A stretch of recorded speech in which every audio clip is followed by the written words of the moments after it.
সামনে যান না।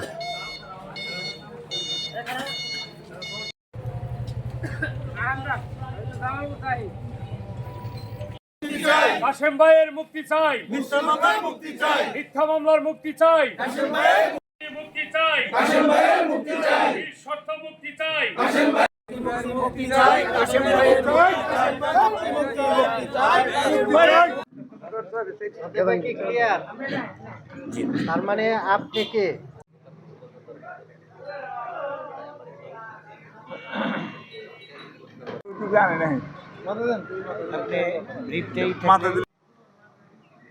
বক্তব্য না, প্রোগ্রাম দেওয়া কমিটিটার বিলুপ্ত হয় না, কমিটি বিলুপ্ত হয় নাই, কমিটি ভাঙে নাই। শাহরিয়ার আলম পারিবারিক শত্রুতার কারণে এই কারাবরণ করছে, আমি তার মুক্তি কামনা করছি। আমার বাবা বলছে আমি কোনো অপরাধ করি, আমার বাবা নিজে দরজা খোলার পরে তখন সে তাকে গ্রেপ্তার করে যায় 29 ডিসেম্বর 2025 সালে তাকে নিয়ে যাওয়া হয়। তাকে মিথ্যা মামলায় বর্তমান সে এখন গাজীপুর জেলা কারাগারে বন্দী আছেন। আমি ছেলে হিসাবে আমার বাবার মুক্তি চাই, নিঃশর্ত মুক্তি চাই। কারণ আমার বাবা বিভিন্ন বিএনপির যত প্রোগ্রাম ছিল সকল প্রোগ্রামে অ্যাটেন্ড করছে, সকল মিছিলের যে ফুটেজ সেটাও আমাদের কাছে আছে, নেতৃবৃন্দুর কাছে আছে, সবাই জানে।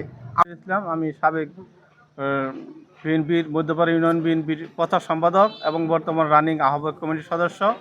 আমি জানি এই কাশেম মামা দীর্ঘদিন আমাদের সাথে বিএনপির রাজনীতি করেছে এবং সে আমাদের প্রতিটা প্রোগ্রামের সাথে অনেক সময় অ্যাটেন্ড করে, বয়স্ক মানুষ হিসাবে যতটুকু সম্ভব সে আমাদের সাথে অ্যাটেন্ড করেছে প্রোগ্রামে। এখন আমরা দেখতে পাচ্ছি যে উনি বিভিন্নভাবে হয়রানিমূলকভাবে একটা মামলা দিয়েছে। সে মামলা আমরা তীব্র প্রতিবাদ জানাই মধ্যপাড়া ইউনিয়ন বিএনপির পক্ষ থেকে এবং উনির মুক্তি কামনা করছি। এবং উনির ছেলে শাহরিয়ার আলম, উনি বর্তমান রানিং আমাদের এই 3 নং ওয়ার্ডের লস্করতলা 3 নং ওয়ার্ডের সে ছাত্র দলের একজন সভাপতি। আমি মোহাম্মদ শফিকুল আলম, মধ্যপাড়া ইউনিয়ন বিএনপির আহ্বায়ক। আমি 31 বছর মধ্যপাড়া ইউনিয়ন বিএনপির সাধারণ সম্পাদকের দায়িত্ব পালন করেছি। আমার এই সুদীর্ঘ সময়ে বিএনপির নেতৃত্ব দেওয়ার সময়ে আমি এই আবুল কাশেম সাহেবকে আমার সাথে পেয়েছি বিএনপির কর্মী হিসেবে। উনি কখনোই দলছুট হয় নাই, উনি আমাদের সাথে আন্দোলন সংগ্রামে কাজ করেছে। অশুভ চক্র হয়তো পরিকল্পিতভাবে এদেরকে ফাঁসিয়ে দিয়েছে মিথ্যা মামলা দিয়ে, তাদের নাম সংযুক্ত করা হয়েছে। আমরা এর প্রতিবাদ জানাচ্ছি, তীব্র প্রতিবাদ জানাচ্ছি এবং তার আশু মুক্তির ব্যবস্থা হোক, এটা আমরা প্রত্যাশা করছি মধ্যপাড়া ইউনিয়ন বিএনপির পক্ষ থেকে। গ্রেপ্তার হয়েছে, এই গ্রেপ্তারটা আসলে অনৈতিকভাবে, এটা মিথ্যা একটা প্ররোচনার মাধ্যমে এটা হয়েছে। আসলে উনি একজন বলিষ্ঠ বিএনপির কর্মী হিসেবে যাকে আমরা পেয়েছি, বিভিন্ন রাজনীতি ক্ষেত্রে দিয়ে সবসময় উনি আমাদের পাশে আছে এবং থাকবে।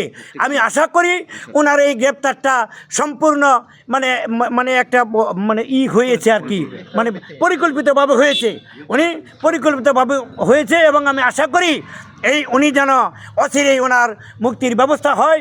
এজন্য আমরা বিএনপির মধ্যপাড়া ইউনিয়ন বিএনপির পক্ষ থেকে আমরা তীব্র প্রতিবাদ এবং নিন্দা জানাচ্ছি।